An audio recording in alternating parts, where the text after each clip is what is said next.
अब हम लोग जो एल्केन का लास्ट वीडियो में एक प्रिपरेशन मेथड रह गया था उसमें हम लोग डिस्कशन कर लेते हैं।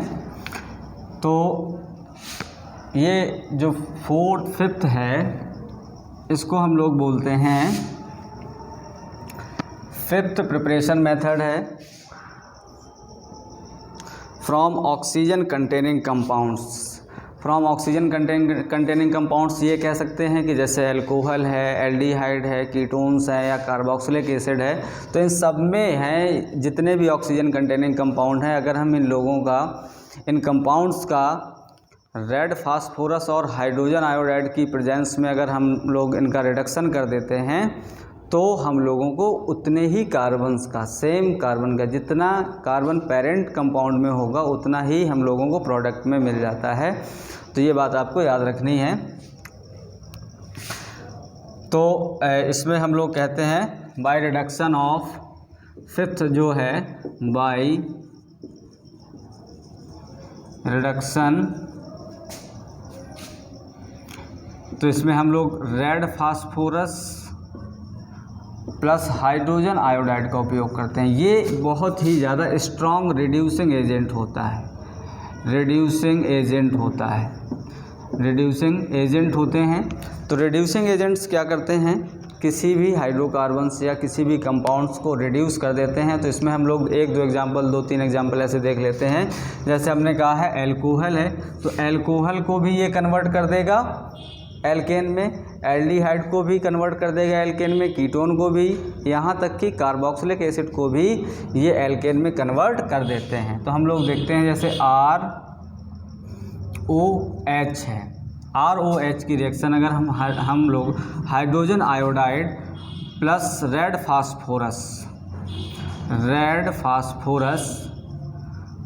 फास्फोरस में 150 डिग्री सेंटीग्रेड पर अगर इसकी रिएक्शंस कराते हैं तो ये यहाँ से रिड्यूस कर देता है हाइड्रोजन। एक हाइड्रोजन यहाँ मिल जाएगा और दूसरा हाइड्रोजन यहाँ पर। क्यों? क्योंकि यहाँ पर ये रिडक्शन कर देता है। तो यहाँ पर बन जाएगा RH प्लस, यहाँ पर ये वाटर बना देगा प्लस वाटर।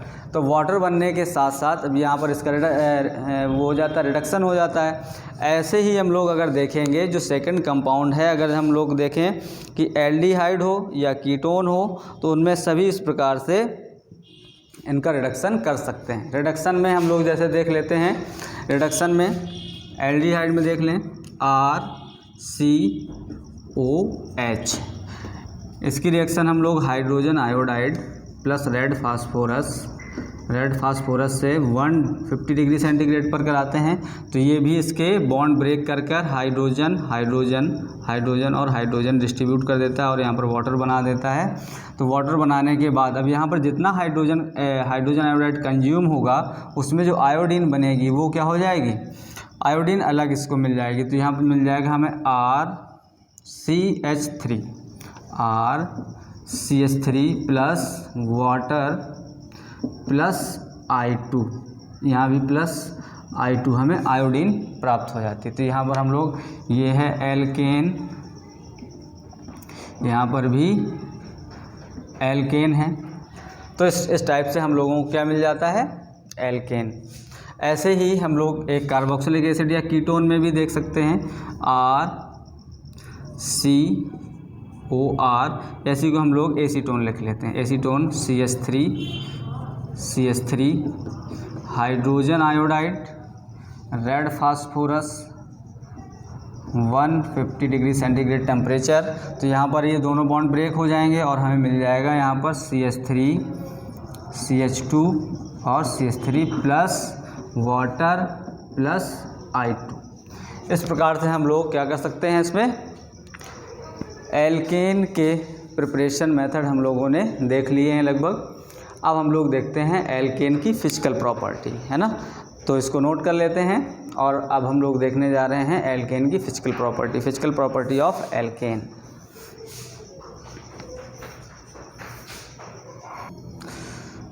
अब हम लोग डिस्कशन करते हैं फिजिकल प्रॉपर्टी ऑफ एल्केन पे। Physical properties of alkane. Physical property of alkanes पे हम लोग कुछ पॉइंट्स लिखेंगे। जैसे जो एल्केन्स होते हैं वो नॉन पोलर नेचर के होते हैं, तो यहाँ पर हम लोग लिख सकते हैं कि जो एल्केन्स है कलरलेस, ऑर्डरलेस,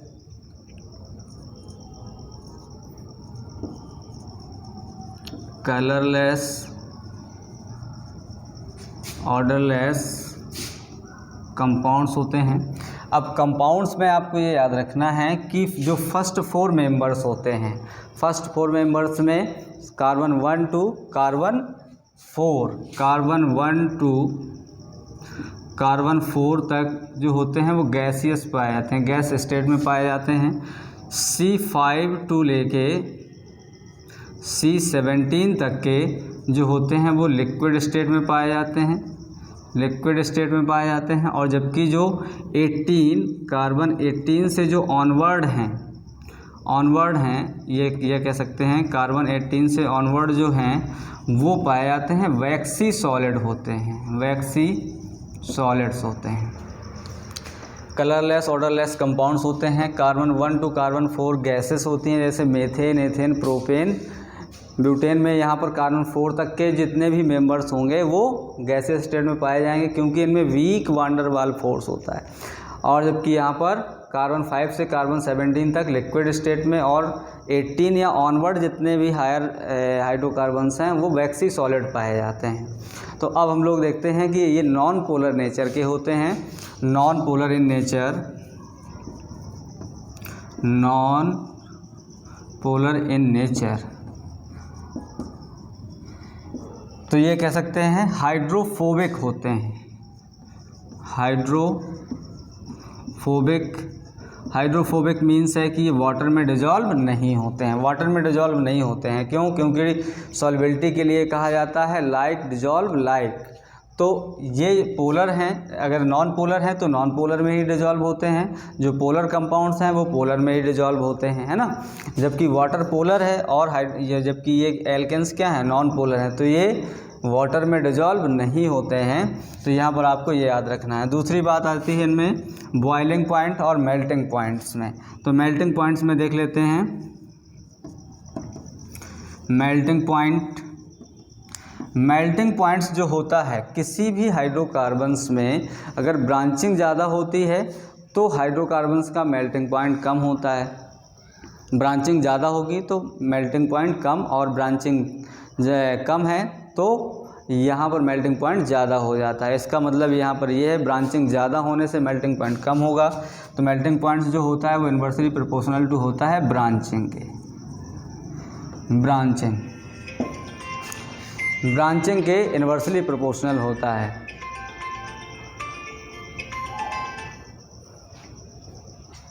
तो अब हम लोग ये देख लेते हैं। तो जैसे हम लोग कहेंगे मेथ एथ प्रोप में, जैसे 3 कार्बन्स का अगर नॉर्मल हाइड्रोकार्बन है जो स्ट्रेट चेन है और उसी में ब्रांचिंग आ जाती है, या 4 कार्बन्स में हम कह सकते हैं, जैसे इस प्रकार से हम देखेंगे CH3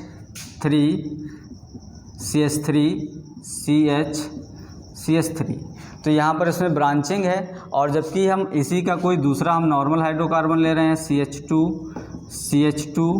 CH3 तो यहाँ पर इसका मेल्टिंग पॉइंट ज़्यादा होगा, क्योंकि इसकी पैकिंग प्रॉपर होती है और इसकी पैकिंग प्रॉपर नहीं होती है। और जबकि यहाँ पर हम ये कह सकते हैं कि जो बॉइलिंग पॉइंट्स हैं, बॉइलिंग पॉइंट्स एक्चुअल में बॉइलिंग पॉइंट्स तो जैसे इन कंपाउंड्स का मॉलिक्यूलर वेट बढ़ता है तो बॉइलिंग पॉइंट्स बढ़ती है, लेकिन यहाँ पर week van der Waals force और नॉन पोलर नेचर होने की वजह से ये अदर कंपाउंड के कंपैरिजन में इनका बॉइलिंग पॉइंट्स क्या होता है, लो होता है, इनका बॉइलिंग पॉइंट्स लो होता है। उसका रीज़न है क्योंकि यहाँ पर इनमें week van der Waals force पाया जाता है और किसी भी दूसरे प्रकार के फोर्स नहीं पाए जाते हैं, जिसकी वजह से इनकी बॉइलिंग आसानी से हो जाती है या लो बॉइलिंग पॉइंट्स के होते हैं। तो ये हम लोगों के हाइड्रोकार्बन्स की फिजिकल प्रॉपर्टी हो गई। अब हम लोग देख लेते हैं हाइड्रोकार्बन्स की कुछ केमिकल प्रॉपर्टी। तो इसको नोट कर लेंगे, फिर इसके बाद हम लोग देखते हैं chemical property of alkane. Chemical property of alkane.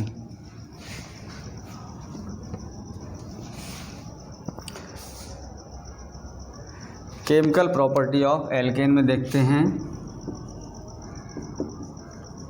Chemical properties of alkane. Alkane, ये बात आपको याद रखनी है। केमिकल प्रॉपर्टी, तो केमिकल प्रॉपर्टी के पहले हम लोग ये जान लें कि एल्केन्स हैं क्या। एल्केन्स एक्चुअल में सैचुरेटेड हाइड्रोकार्बन्स हैं, इनकी एफिनिटी या रिएक्टिविटी कम है, तो ये नॉर्मल टेम्परेचर और प्रेशर पे रिएक्शंस नहीं देते हैं। लेकिन यहाँ पर हम लोग ये देख लेते हैं कि इनको पैराफिन्स भी कहते हैं। पैराफिन्स के साथ साथ एल्केन्स में जो है रिएक्टिविटी भी कम है।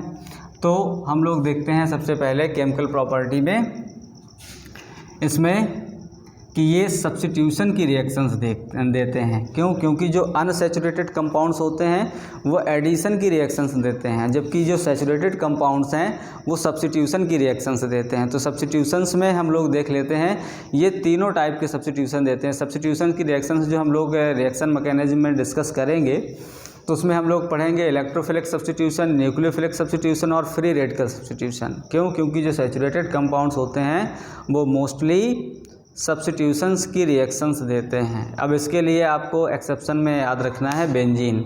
बेंजीन जो है वो हाई डिग्री ऑफ अनसैचुरेशन होने के बाद भी उसमें एडिशन की रिएक्शन होनी चाहिए, लेकिन वो एरोमेटिक कैरेक्टर होने की वजह से वो सब्स्टिट्यूशंस की रिएक्शन देता है। वो हम लोग बेंजीन में डिस्कस करेंगे। तो यहाँ पर हम लोग देखते हैं कि ये सैचुरेटेड कंपाउंड है। ये क्या है? सैचुरेटेड कंपाउंड है। सैचुरेटेड कंपाउंड है तो ये सब्स्टिट्यूशन की रिएक्शन देते हैं। सब्स्टिट्यूशन रिएक्शन, सब्स्टिट्यूशन की रिएक्शंस देंगे। सब्स्टिट्यूशंस की रिएक्शंस में सबसे पहले हम लोग एक रिएक्शन मान लेते हैं जिसको हम लोग बोलते हैं क्लोरीनेशन या हैलोजिनेशन। इसमें सबसे पहले रिएक्शंस हम लोग देख लेते हैं हैलोजिनेशन। हैलोजिनेशंस मीन्स है कि हम हैलोजन से रिएक्शंस कराते हैं। तो हैलोजन से रिएक्शंस ये कंपाउंड्स नॉर्मल टेम्परेचर प्रेशर पे नहीं कराते हैं। हैलोजिनेशंस की जो रिएक्शंस होती हैं वो रिएक्शंस हाई टेम्परेचर और वेपर फेज में होती हैं। एल्केन को हम लोग वेपर फेज में ले जाते हैं, तब हम लोग यहाँ पर हैलोजिनेशन की रिएक्शन कंप्लीट कराते हैं। हैलोजिनेशंस में फ्लोरीनेशंस की जो रिएक्शंस होती हैं, अगर हम हैलोजन्स में फ्लोरीन का उपयोग करते हैं तो वो एक्सप्लोसिव होती हैं, रिएक्शंस फास्ट होती हैं, इसलिए हम लोग फ्लोरीन को उपयोग नहीं लाते हैं उपयोग में। इसके बाद क्लोरीन और ब्रोमीन, क्लोरीनेशन और ब्रोमिनेशन होता है। ब्रोमीन्स की जो होती हैं रिएक्शंस स्लो होती हैं, और जबकि आयोडीनेशंस में एल्केन में ये देखा जाता है कि आयोडीनेशन की जो रिएक्शंस होती हैं वो स्लो भी होती हैं और प्लस रिवर्सिबल भी हो जाती हैं। मतलब रिएक्टेंट से प्रोडक्ट बनता है और प्रोडक्ट से रिएक्टेंट भी बनने लगता है, जिसकी वजह से हम लोगों के लिए हैलोजिनेशन में क्लोरीनेशन सुटेबल रिएक्शंस मानी जाती है। लेकिन हाँ, हम लोग यहाँ पर देख लेते हैं कि जैसे मीथेन की रिएक्शंस है, मीथेन CH4 है। सबसे सिंपल एक कंपाउंड ले लेते हैं, जैसे मीथेन है। मीथेन की रिएक्शन अगर हम लोग Cl2 से कराते हैं, Cl2 से, वो भी डिफ्यूज सनलाइट या हम लोग Hν मान लेते हैं, जहाँ पर H प्लांक कांस्टेंट और ν उस सनलाइट की फ्रीक्वेंसी है, या इसी को हम लोग डिफ्यूज सनलाइट भी बोल देते हैं। तो ये एक्चुअल में सब्स्टिट्यूशन की रिएक्शंस है। तो हम लोग देख लेते हैं कि यहाँ पर जैसे हम लोग CH4 टेट्रावैलेंट होता है कार्बन, H और H, और यहाँ पर बन जाएगा H, और हम लोग इसकी रिएक्शन करा रहे हैं Cl सिंगल बॉन्ड Cl से। तो यहाँ पर हम लोग क्या कर सकते हैं, एक Cl को रिमूव कर सकते हैं, यहाँ पर HCl निकल जाएगा और ये Cl यहाँ पर अटैच्ड हो जाएगा। तो हम लोगों ने माइनस करके हम लोग HCl लिख दें, क्योंकि ये सीरीज रिएक्शन है, सीरीज रिएक्शंस है, तो इसलिए हम लोग इसको बाय प्रोडक्ट हम लोग यहाँ पर लिखते जा रहे हैं एरो पे। तो यहाँ पर अगर जैसे ये क्लोरीन की सप्लाई होती रहेगी, अगर यहाँ पर क्लोरीन एक्सिस में है तो ये चेन रिएक्शन हो जाती है। तो हम लोग देख लेते हैं, यहाँ पर बन जाएगा CH3 Cl, CH3Cl, एक बार ये रिएक्शंस हो गई। अब हम लोगों ने क्या किया, दूसरा Cl और Cl यहाँ पर हमने रिएक्शन करा दी, तो यहाँ पर एक Cl ये निकल जाएगा सेकंड मोल वाले में, तो सेकंड वाले में ये वाला Cl निकलेगा, तो यहाँ पर एक Cl यहाँ ऑलरेडी आ चुका था, दूसरा Cl ये आ जाएगा। तो यहाँ पर हम लोगों ने फिर रिएक्शन करा दी। अब हम लोग यहीं पर लिख दे रहे हैं एरो में Cl2 और HNO। Cl2 और HNO से रिएक्शन होगी तो एक हाइड्रोजन और एक Cl रिमूव हो जाएगा, तो यहाँ पर -HCl लिखा और यहाँ पर बन जाएगा CH2Cl2। अब दोबारा से ये रिएक्शन क्यों, क्योंकि जो क्लोरीन है वो तब तक सब्स्टिट्यूशन की रिएक्शन करता रहता है जब तक एल्केन में हाइड्रोजन प्रेजेंट होते हैं। तो यहाँ पर हम लोग फिर दोबारा से रिएक्शन Cl2 और HNO की प्रेजेंस में कराते हैं, तो यहाँ पर जो हम लोगों को प्रोडक्ट मिलेगा, अब एक H और निकल जाएगा, एक Cl रिमूव हो जाएगा, तो यहाँ पर बन जाएगा CHCl3 मिल जाता है। अब दोबारा से हम लोग यही रिएक्शन Cl2 और HNO की प्रेजेंस में कराते हैं, तो हम लोगों को मिल जाता है यहाँ पर CCl4 और ये भी HCl रिमूव हो जाता है, एक HCl यहाँ रिमूव हो जाएगा, तो हम लोगों को ये पूरी सीरीज रिएक्शंस मिल जाती है। ये हम लोगों ने समझने के लिए हम लोगों ने डिस्कशन कर लिया है कि टेट्रावैलेंट कार्बन में एक एक हाइड्रोजन हर मोल से रिमूव होता रहता है क्लोरीन से, और ये पूरी रिएक्शंस हमको मिल जाती है जब तक मेथेन के 4 हाइड्रोजन क्लोरीन के द्वारा सब्स्टिट्यूट नहीं हो जाते हैं। तो अब हम लोग इनके नाम लिख लेते हैं। ये तो मीथेन था, अब हम लोग इसको रफ कर देते हैं, समझने के लिए था ये। मीथेन है, मीथेन के बाद क्लोरीन है, यहाँ पर हम लोग बोलते हैं इसको मेथिल क्लोराइड, मेथिल क्लोराइड। यहाँ पर डाइक्लोरोमेथेन, इसका नाम हम लिख दे रहे हैं यहाँ पर डाइक्लोरोमीथेन। डाइक्लोरोमीथेन की रिएक्शंस जब कराते हैं तो यहाँ पर CHCl3 है, CHCl3 को हम ट्राइक्लोरोमेथेन भी बोल सकते हैं, और एक इसका जो कॉमन नेम होता है वो क्लोरोफॉर्म होता है, इसको हम लिख सकते हैं ट्राइक्लोरोमीथेन लिख सकते हैं, या इसी का जो दूसरा नाम होता है वो क्लोरोफॉर्म होता है, क्लोरोफॉर्म होता है। क्लियर। और ये क्या है, कार्बन टेट्राक्लोराइड है, कार्बन टेट्राक्लोराइड, कार्बन टेट्राक्लोराइड, या इसी को हम लोग बोल सकते हैं टेट्राक्लोरोमेथेन, या इसी को हम लोग बोल सकते हैं टेट्राक्लोरोमीथेन, या इसी को एक जो इंडस्ट्रियल नेम होता है, तो इसको हम लोग बोल सकते हैं पायरीन। ये इंडस्ट्रियल नेम है ये, ठीक है, ये चीज़ इंडस्ट्रियल नेम इसका पायरीन होता है, और ये फायर एक्सटिंग्विशर के रूप में इसका उपयोग किया जाता है, आग बुझाने में इसका काम होता है कार्बन टेट्राक्लोराइड या CCl4 का। और दूसरा इसका उपयोग किया जाता है नॉन पोलर सॉल्वेंट के फॉर्म में, कार्बन टेट्राक्लोराइड, इनके नाम भी ये हैं, और इनका उपयोग फायर एक्सटिंग्विशर मतलब आग बुझाने में काम आता है, और नॉन पोलर सॉल्वेंट के फॉर्म में भी हम लोग इसका उपयोग कर लेते हैं। अब हम लोग नेक्स्ट रिएक्शन देखने जा रहे हैं, नेक्स्ट रिएक्शन देखेंगे, इसको नोट कर लेंगे। अब हम लोग नेक्स्ट रिएक्शन देखने जा रहे हैं।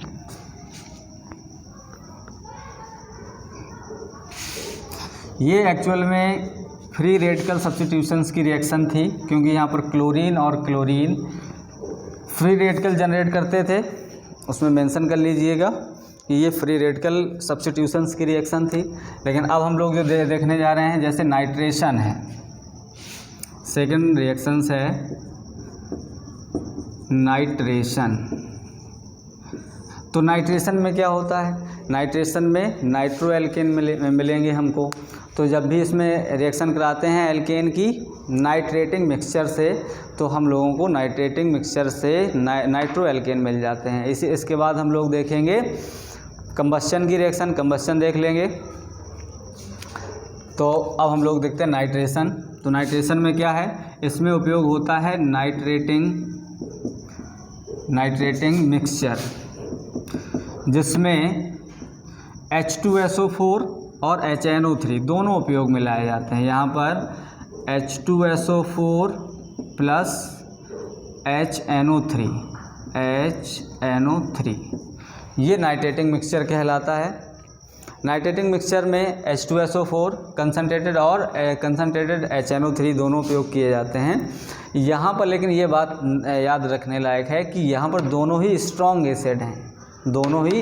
एसिड हैं, लेकिन H2SO4 की प्रेजेंस में HNO3 as a acid behave नहीं करते हैं, एज अ बेस बिहेव करता है। देखो ये बात आपको यहाँ पर नोट कर लेनी है कि H2SO4 भी एसिड है, HNO3 भी स्ट्रॉन्ग एसिड है, दोनों स्ट्रॉन्ग एसिड हैं, लेकिन H2SO4 की प्रेजेंस में HNO3 as a acid behave नहीं करते हैं, एज अ बेस बिहेव करते हैं। तो यहाँ पर बेस बिहेव करेंगे, इसका मतलब ये OH माइनस और NO2 प्लस में ब्रेक होगा। वैसे जो जनरली अगर इसको हम सिंगल HNO3 में देखेंगे तो ये H प्लस और NO3 माइनस में ब्रेक होता है, लेकिन यहाँ पर H2SO4 की प्रेजेंस में ये OH और NO2 प्लस, तो ये क्या है,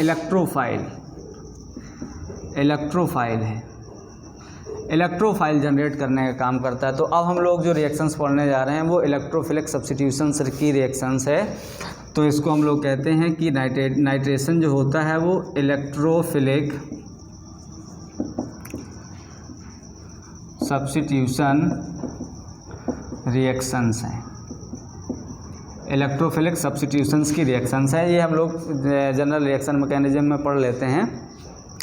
तो अब हम लोग इसमें देखते हैं रिएक्शंस। तो रिएक्शंस में हम लोग देखते हैं कि जैसे हम लोगों ने मेथेन ले रखा है, मेथेन में या एथेन मान लेते हैं, CH यहाँ पर CH और H है, ये एक्चुअल में CH3 है। जब भी हम इसकी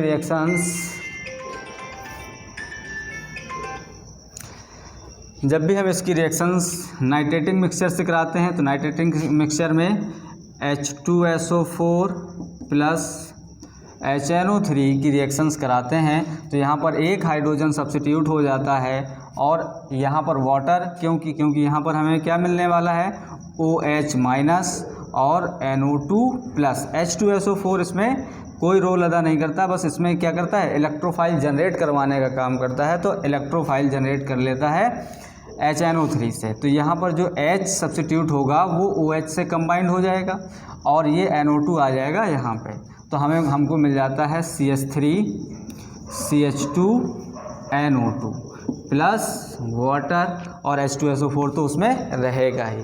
तो यहाँ पर हम लोगों को एथेन से मिल जाता है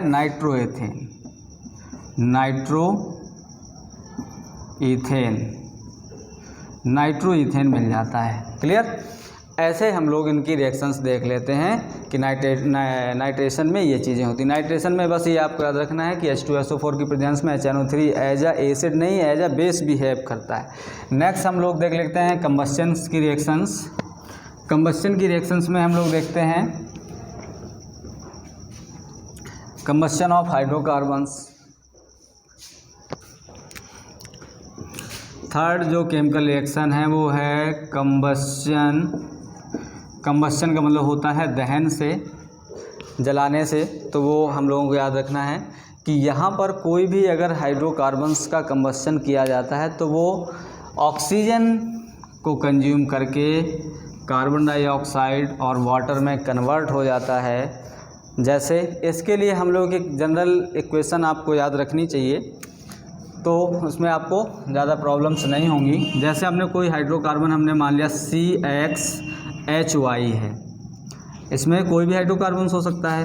तो यहाँ पर ऑक्सीजन कंज्यूम होगा और इससे कार्बन डाइऑक्साइड प्लस वाटर बन जाता है, तो हमें इस रिएक्शंस की स्टोइकियोमेट्री बैलेंस करने के लिए याद रखना है कि इससे हम कई रिएक्शंस को सॉल्व कर सकते हैं। है तो ये कंबस्शन की रिएक्शन, लेकिन बैलेंस करने के लिए x + y/4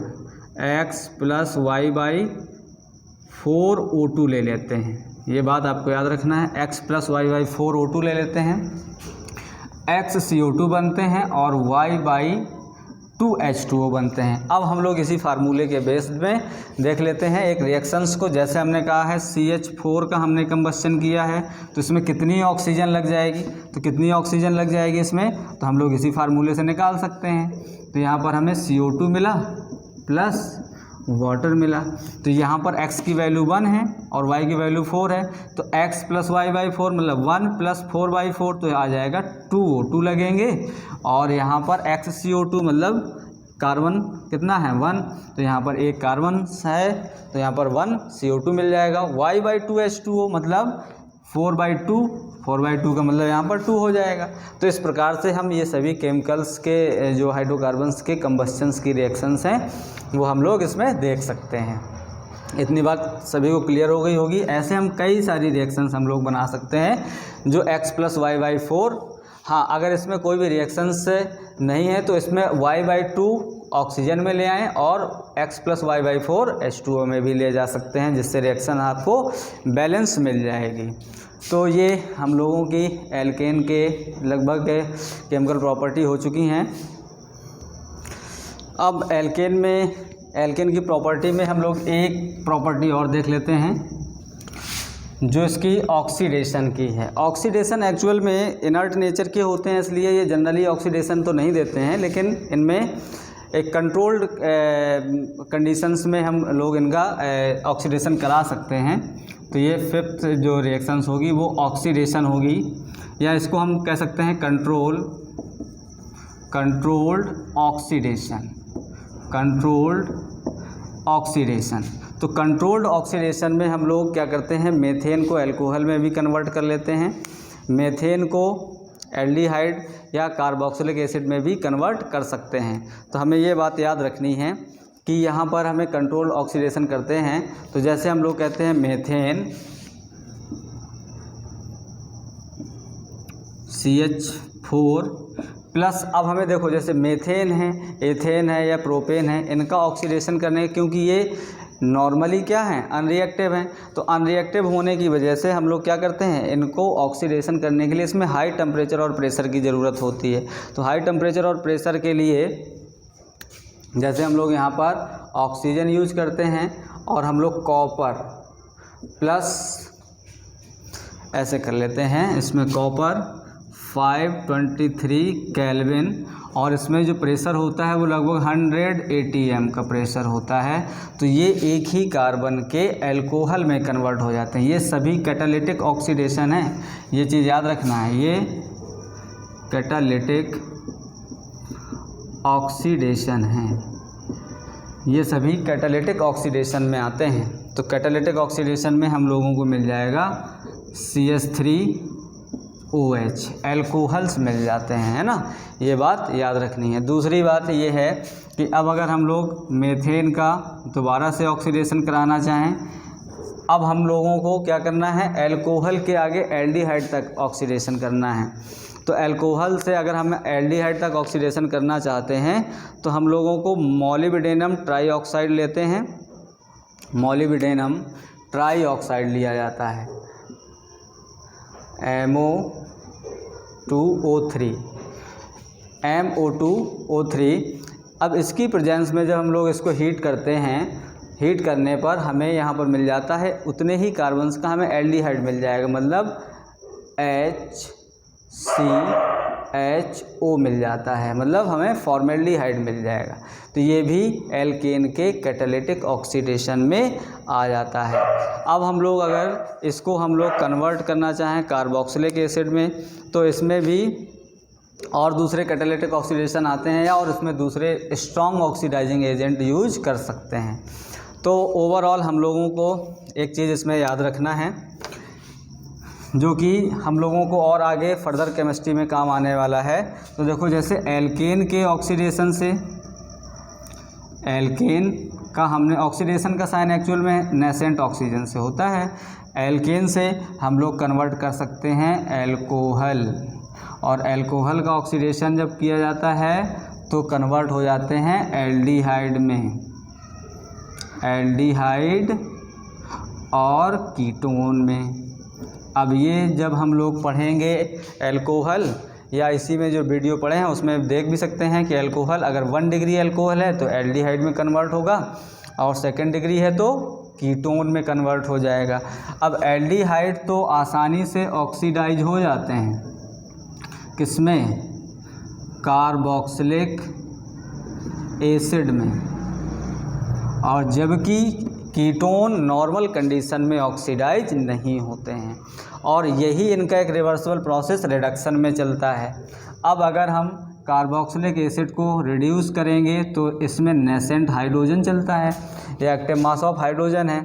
अब इसमें क्या करते हैं, अगर इसको हम रिड्यूस कर देंगे एल्डिहाइड कीटोन को, तो अगर एल्डिहाइड है तो 1 डिग्री अल्कोहल में रिड्यूस होता है, और जो कीटोन है वो 2nd डिग्री अल्कोहल में रिड्यूस हो जाता है।